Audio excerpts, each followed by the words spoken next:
Today we'll be looking at deformations. Deformations are special commands that can be applied to an object. In SelfCAD, you can find them in the drop-down tab Deform.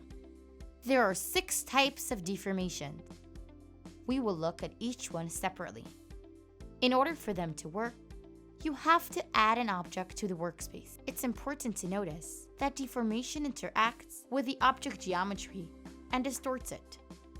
The more the object is divided into segments, the better influence the deformation will have on the object.